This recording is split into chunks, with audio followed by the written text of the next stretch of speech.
Hello guys, कैसे हैं आप सभी। स्वागत है आप सभी का एक बार फिर से आपके अपने चैनल SK एजुकेशनल एकेडमी पर। हम लोग का टॉपिक चल रहा था टेंसेस। टेंसेस में मैंने आप लोगों को प्रेजेंट टेंस और पास्ट टेंस के सारे टॉपिक्स क्लियर कर दिए हैं। इसके अलावा मैंने आप लोगों को फ्यूचर टेंस में भी सिंपल फ्यूचर टेंस और फ्यूचर कॉन्टिन्यूअस टेंस के बारे में कंप्लीट वीडियो बता दिया है। अगर आप लोगों ने अभी तक उन वीडियोस को नहीं देखा है तो उन सभी वीडियोस का लिंक आपको डिस्क्रिप्शन बॉक्स में मिल जाएगा। आप वहां पर जाकर देख सकते हैं, या फिर आप हमारे चैनल पर विजिट करके एक इंग्लिश ग्रामर नाम की प्लेलिस्ट बनी हुई है, वहां पर जाकर भी आप वीडियो को देख सकते हैं। बात कर लेते हैं आज के टॉपिक की। तो आज का जो हमारा टॉपिक है वो है future perfect tense. Future perfect tense क्या होता है, इसकी क्या पहचान होती है, अगर कोई सेंटेंस दिया है तो हम कैसे पहचानेंगे कि दिया हुआ सेंटेंस फ्यूचर परफेक्ट टेंस है या नहीं है, इसके स्ट्रक्चर्स क्या होते हैं और सेंटेंस बनाने का तरीका क्या होता है, सारा सब कुछ डिटेल में बात करेंगे आज की वीडियो में। बट अगर वीडियो आप लोगों ने अभी तक मेरे चैनल को सब्सक्राइब नहीं किया है तो चैनल को सब्सक्राइब कर लीजिए और बेल नोटिफिकेशन आइकन को प्रेस कर दीजिए। चलिए टॉपिक पर आते हैं। देखिए, टॉपिक है हमारा फ्यूचर परफेक्ट टेंस। सबसे पहले बात कर लेते हैं इसकी डेफिनेशन की, इसकी पहचान की। तो डेफिनेशन है when work is completely completed in future time but result of the work is unknown. यानी कि जो कार्य है हमारा वो फ्यूचर टेंस में कंप्लीट हो रहा हो बट उसका रिजल्ट क्या है वो हमें पता ना हो। और हिंदी के लास्ट में मेन वर्ब में जो सेंटेंस वर्ड्स प्रेजेंट होते हैं सेंटेंस में वो होते हैं चुका है, चुकी है, चुके हैं, दिया है, गए हैं, लिया है, गया है, लिया होगा, गया होगा आदि वर्ड्स जो है हिंदी में प्रेजेंट होंगे लास्ट में, तो हम पता कर लेंगे कि वो हमारा फ्यूचर परफेक्ट टेंस है। ठीक है, अब बात कर लेते हैं इसकी स्ट्रक्चर्स की। तो जैसे सारे टेंसेस में मैंने आप लोगों को बताया 4 स्ट्रक्चर्स होते हैं हर टेंस के, वैसे फ्यूचर परफेक्ट टेंस के भी 4 स्ट्रक्चर्स होते हैं, अफर्मेटिव, निगेटिव, इंट्रोगेटिव और इंट्रोगेटिव निगेटिव। सबसे पहले देख लेते हैं अफर्मेटिव। अफर्मेटिव यानी कि ऐसे सेंटेंसेस जिसमें ना तो नहीं लगा हो, यानी कि ना तो निगेटिव हो और ना ही कोई क्वेश्चन किया गया हो, प्रश्न पूछा गया हो, उन सेंटेंसेस को हम अफर्मेटिव सेंटेंस कहते हैं। देखिए, सबसे पहले आता है सब्जेक्ट। सब्जेक्ट के बाद हेल्पिंग वर्ब का यूज करते हैं। क्या हेल्पिंग वर्ब का यूज करते हैं? शैल या विल का यूज करते हैं अकॉर्डिंग टू द सब्जेक्ट। फिर हम हैव का यूज करते हैं, यानी कि शैल हैव, विल हैव, ऐसे करके यूज किया जाता है। इसमें जो मेन वर्ब की फॉर्म जो होती है वो यूज होती है मेन वर्ब की थर्ड फॉर्म। और फिर हम यहाँ पे ऑब्जेक्ट का यूज करेंगे और टाइम अगर गिवन होगा सेंटेंस में तो टाइम लगाएंगे। टाइम कैसे लगाते हैं उसकी भी बात कर लेते हैं। टाइम यहाँ पर देखिए 2 तरह से लगाया जाता है मेनली, एक बाय यूज होता है या फिर बिफोर का यूज किया जाता है। अगर सेंटेंस में हमारा टाइम गिवन होगा तब हम इस प्रोपोजिशन का यूज करेंगे टाइम के लिए। ठीक है, उसके बाद बात कर लेते हैं निगेटिव स्ट्रक्चर्स की, यानी कि ऐसे सेंटेंस जिसमें नहीं लगा हो, नॉट लगा हो, तो उसको हम निगेटिव में बनाते हैं। सबसे पहले इसमें आता है देखिए सब्जेक्ट, फिर हेल्पिंग वर्ब आएगी हमारी शैल या विल अकॉर्डिंग टू सब्जेक्ट। अब यहाँ पर ध्यान दीजिएगा शैल और विल के बाद नॉट आएगा, शैल और विल के बाद नॉट आएगा, फिर हैव आएगा, यानी कि शैल नॉट हैव या फिर विल नॉट हैव होता है। बच्चे क्या करते हैं, गलती कर देते हैं, शैल हैव नॉट लगा देते हैं, लेकिन नहीं, हैव के पहले नॉट आएगा फिर हैव आएगा, यानी कि subject will plus not plus have, फिर मेन वर्ब की थर्ड फॉर्म, फिर ऑब्जेक्ट और फिर टाइम अगर गिवन होगा तो टाइम का यूज किया जाएगा। नेक्स्ट है इंट्रोगेटिव। इंट्रोगेटिव यानी कि ऐसे सेंटेंसेस जिनमें प्रश्न किया गया हो, और ये जो स्ट्रक्चर है हमारा वो उन टाइप के सेंटेंसेस का ऐसे प्रश्न जिसमें पूछे जाते हो जिनका आंसर हम यस या नो में देते हैं। तो उसमें क्या करते हैं, सबसे पहले हेल्पिंग वर्ब लगाते हैं। हेल्पिंग वर्ब क्या लगाते हैं? शैल या विल जो सब में लगाते हैं, फिर हम अपना सब्जेक्ट यूज करते हैं, फिर हैव पे यूज करते हैं। देखिए, हेल्पिंग वर्ब और सब्जेक्ट जो है बीच में आ रहा है के, ऐसे अफर्मेटिव में शैल विल हैव आ रहा था। ठीक है, ध्यान दीजिए, ये बहुत छोटी छोटी बातें हैं, बच्चे बहुत गलती कर लेते हैं। इंट्रोगेटिव शैल या विल के साथ फिर सब्जेक्ट आएगा, फिर हैव, फिर मेन वर्ब की थर्ड फॉर्म, फिर ऑब्जेक्ट, और अगर टाइम गिवन होगा तो टाइम, और लास्ट में हम यहाँ पर क्वेश्चन मार्क लगाएंगे। मैंने आप लोगों को बहुत बार बताया, जितने भी टेंसेस पढ़ाए हैं सब में आप लोगों को ये बताया है कि अगर सेंटेंस हमारा इंट्रोगेटिव होगा या फिर इंट्रोगेटिव निगेटिव होगा तो हम क्वेश्चन मार्क जरूर लगाएंगे। ओके, अब बात कर लेते हैं इंट्रोगेटिव और निगेटिव की, यानी कि ऐसे सेंटेंसेस जिसमें प्रश्न भी पूछा गया हो और नहीं भी लगा हो तो क्या हो जाएगा, इंट्रोगेटिव और निगेटिव। ठीक है, तो सबसे पहले इसमें शैल या विल आता है, फिर सब्जेक्ट आता है, और सब्जेक्ट के बाद यहाँ पर नॉट का यूज होता है, यानी कि शैल विल या फिर सब्जेक्ट फिर नॉट फिर हैव, सब्जेक्ट नॉट फिर हैव प्लस मेन वर्ब की third form plus object plus time और क्वेश्चन मार्क। ओके, ये था स्ट्रक्चर, चारों structure of future perfect tense के अच्छे से क्लियर हो होंगे। आप इसका एक स्क्रीनशॉट ले सकते हैं या फिर कहीं पर राइट भी कर सकते हैं।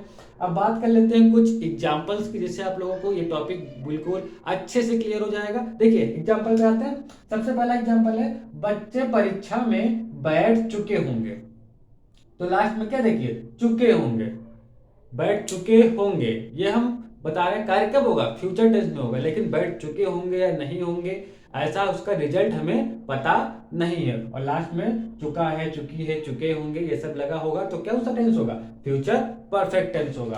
तो क्या होगा, ये कैसा स्ट्रक्चर है, कौन सा सेंटेंस है हमारा, ये हमारा देखिए ना तो नहीं लगा है और ना ही इसमें हमारा क्वेश्चन किया गया है, यानी कि ये हमारा अफर्मेटिव होगा। तो अफर्मेटिव में सबसे पहले सब्जेक्ट आता है, सब्जेक्ट यहाँ पे हमारा क्या है बच्चे, तो हमने क्या लिखा है चिल्ड्रन, फिर शैल या विल, तो शैल या विल इसमें क्या आएगा, विल आएगा। अब बहुत से बच्चे कहेंगे विल कैसे आएगा, शैल क्यों नहीं आएगा, तो देखिए सबसे पहले मैं आप लोग को बता दूं कि शैल या विल या शैल बी या विल बी के ऊपर मैं पहले एक कंप्लीट वीडियो बना चुका हूँ कि कहाँ पर शैल यूज होगा और कहाँ पे विल का यूज होगा, सारा सब कुछ डिटेल में उस वीडियो में बात कर चुका हूँ। अगर आप लोगों ने अभी तक उस वीडियो को नहीं देखा है तो ऊपर आई बटन में जाकर देख सकते हैं। ठीक है, तो चिल्ड्रन पहले सब्जेक्ट फिर विल फिर हैव,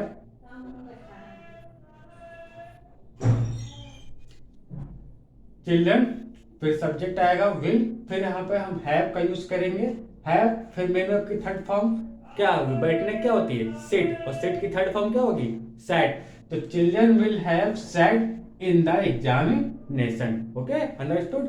नेक्स्ट है मैं अगले सोमवार से पहले कार्य को पूरा कर चुका हूंगा। देखिए यहाँ पर टाइम गिवन हो गया है, सोमवार से पहले, तो अब टाइम गिवन होगा तो हम क्या लगाएंगे, बाय या बिफोर का यूज करेंगे। सबसे पहले कैसा टेंस है, सेंटेंस है, अफर्मेटिव स्ट्रक्चर बनेगा इसका। तो मैं हमारा यहाँ पर सब्जेक्ट है, तो क्या होगा आई के साथ क्या होता है, नॉर्मल कंडीशन में आई के साथ शैल यूज होता है, शैल, तो आई शैल फिर हैव, आई शैल हैव, और पूरा करने क्या फिनिश, तो फिनिश की थर्ड फॉर्म क्या हो जाएगी finish, I shall have finish the work, I shall have finish the work, क्या यूज होगा बिफोर, क्योंकि पहले है, कार्य के पहले के लिए कौन सी प्रीपोजिशन यूज होती है बिफोर नेक्स्ट मंडे।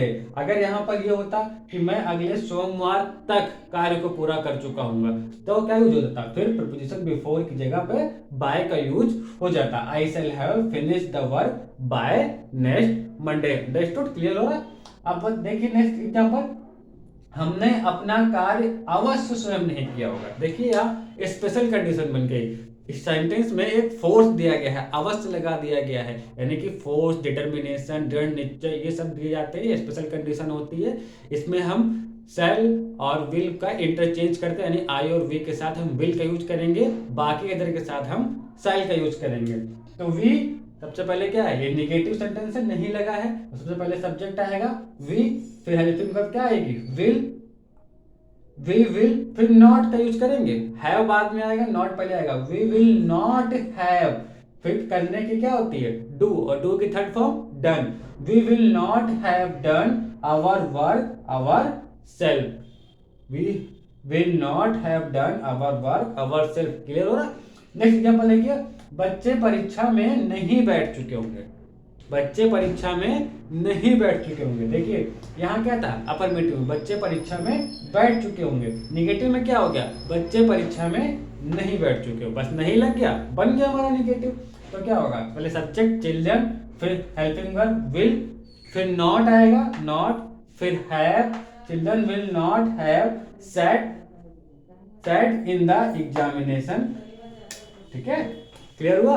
अब देखते हैं इंट्रोगेटिव के कुछ एग्जांपल्स, इंट्रोगेटिव के वो एग्जांपल जिसका आंसर हम यस या नो टाइप में देते हो। तो सबसे पहले शैल या विल का यूज किया जाता है इसमें, फिर सब्जेक्ट का, फिर हैव का। ठीक है, देखिए एग्जांपल है हमारा, क्या अध्यापक सवाल समझा चुके होंगे, क्या अध्यापक सवाल समझा चुके होंगे, लेकिन चुकी है और लास्ट में क्वेश्चन मार्क भी लगा है, तो ये फ्यूचर परफेक्ट टेंस का इंट्रोगेटिव स्ट्रक्चर है। और क्या से क्वेश्चन स्टार्ट हुआ है पहले से ही, तो कैसा बनेगा, यस या नो टाइप में इस स्ट्रक्चर से हम लोग बनाएंगे। तो सबसे पहले हेल्पिंग वर्ब आएगी, शैल या विल, तो ये क्या आएगा यहाँ पर, विल, फिर सब्जेक्ट क्या है यहाँ पर, टीचर, विल टीचर हैव, और समझाने की क्या होती है, एक्सप्लेन करना, एक्सप्लेन की थर्ड फॉर्म होगी explain, will teacher have explain sum, यानी कि सवाल, the sum question mark. Clear हुआ।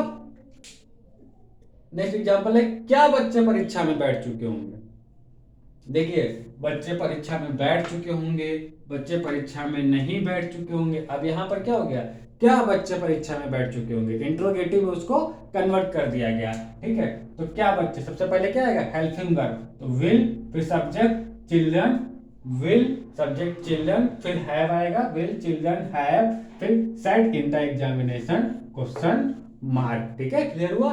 फिर देखते हैं, क्या पंखे अपनी धुरी पर नहीं घूमे होंगे। देखो, प्रश्न में पूछा गया और नहीं भी लग गया, तो कैसा स्ट्रक्चर बनेगा इसका, इंट्रोगेटिव निगेटिव का स्ट्रक्चर बनेगा इसका।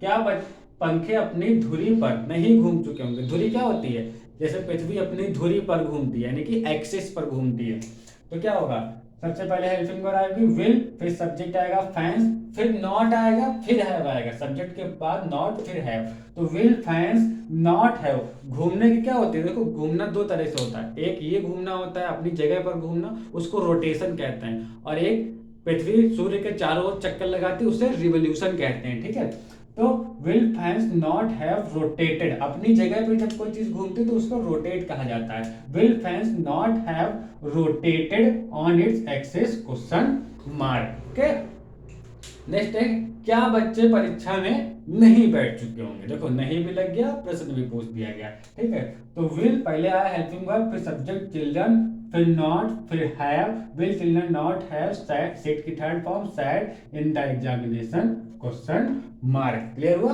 अच्छे से क्लियर हो गया होगा। अब देखिए यहाँ पर एक वर्ड लिखा है WH फैमिली, मैंने यहाँ सारे टेंसेस में आपका WH फैमिली या फिर क्वेश्चन वर्ड फैमिली इसको बोल सकते हैं, यानी कि ऐसे इंट्रोगेटिव स्ट्रक्चर या ऐसे इंट्रोगेटिव निगेटिव के स्ट्रक्चर्स क्वेश्चंस जिनका आंसर हम यस या नो टाइप में ना दें, यानी कि ये क्या क्यों ये सब जो है वर्ड के सेंटेंस के स्टार्ट में ना लगकर बीच में लगा होता है। तो इन सेंटेंसेस को हम कैसे करते हैं, देखो इसका स्ट्रक्चर थोड़ा सा अलग होता है, सेम होता है बस थोड़ा सा अलग होता है। हेल्पिंग वर्ब के पहले WH वर्ड आ जाता है, फिर शैल या विल का यूज, यानी कि हेल्पिंग वर्ब का यूज करते हैं, फिर सब्जेक्ट आएगा, और अगर इंट्रोगेटिव नेगेटिव होगा तो नॉट का यूज करेंगे, फिर हैव आएगा, फिर मेन वर्ब की थर्ड फॉर्म, फिर ऑब्जेक्ट, और फिर यहाँ पर टाइम भी आएगा अगर गिवन होगा, और फिर यहाँ पर क्वेश्चन मार्क हमारा रहेगा, क्योंकि है तो इंट्रोगेटिव है भी, तो क्वेश्चन मार्क तो कंपलसरी है इंट्रोगेटिव में। देखिए, कुछ इंट्रोगेटिव वर्ड्स मैंने आपको सारे टेंसेस में बताए, यहाँ फिर से मैं बता रहा हूँ। वाई का मतलब क्यों, व्हेन कब, हाउ कैसे, वेयर कहाँ, व्हाट क्या, हुज किसका, विच कौन सा या फिर कौन सी, हु कौन, हाउ मच कितना, और हाउ मेनी कितने। ठीक है, देखिए कुछ एग्जांपल देख लेते हैं, क्लियर हो जाएगा। जैसे एग्जांपल है, तुमने क्या खाया होगा।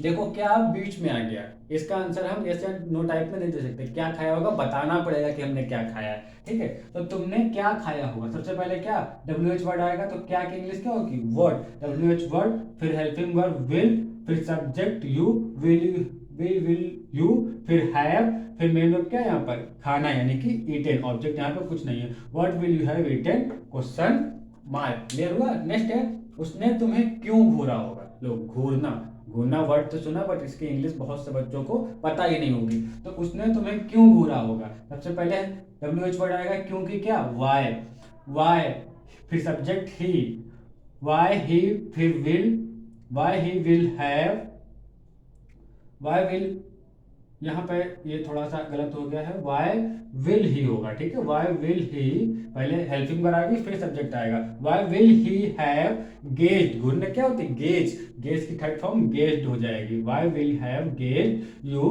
Question mark. क्लियर हो रहा। फिर कितने खिलाड़ी कल अभ्यास कर चुके होंगे, कितने खिलाड़ी कल अभ्यास कर चुके होंगे, तो कितने का यानी कि नंबर है, क्वांटिटी है, एडवर्ब ऑफ नंबर, तो हाउ मेनी यूज होगा, हाउ मच क्वांटिटी के लिए यूज होता है। ठीक है, तो हाउ मेनी प्लेयर्स, पहले क्वेश्चन वर्ड या WH वर्ड, हाउ मेनी, फिर how many players shall have how many players shall have practice yesterday question mark. Okay, फिर है राम ने एक वर्ष में कितना धन कमाया होगा। राम ने एक वर्ष में कितना धन कमाया होगा। तो हाउ मच कितना, हाउ मच मनी विल, फिर Ram, how much money will, फिर सब्जेक्ट क्या है Ram, how much money will Ram have आएगा, फिर कमाने क्या अर्न करना, अर्न की थर्ड फॉर्म अर्न हो जाएगी। How much money will Ram earn in 1 year question mark. एक और एग्जांपल देख लेते हैं, बच्चे कब जगे होंगे। तो क्या सबसे पहले कब की क्या होती है, व्हेन होती है, व्हेन, फिर subject the children, when the children shall have wake up, जागने क्या होती है wake up, when the children shall have wake up, या when shall the children have wake up, ऐसे भी बन जाएगा। ठीक है, तो ये था हमारा आज का topic future perfect tense. I hope अच्छे से क्लियर हो गया होगा। अगर आप लोगों को अभी भी कोई डाउट है तो आप कमेंट सेक्शन में कमेंट करिए, आपके सारे कमेंट सारे डाउट्स को क्लियर किया जाएगा। और अगर वीडियो आप लोगों को पसंद आया है तो वीडियो को एक लाइक जरूर करिए और इसको शेयर भी करिए और चैनल को सब्सक्राइब करना बिल्कुल नहीं भूलिए। तो आज का जो टॉपिक है, आज का जो वीडियो है यहीं पर एंड किया जाता है। आने वाला वीडियो हमारा फ्यूचर परफेक्ट कॉन्टिन्यूअस टेंस पर होगा। ठीक है, ओके, कीप इट अप।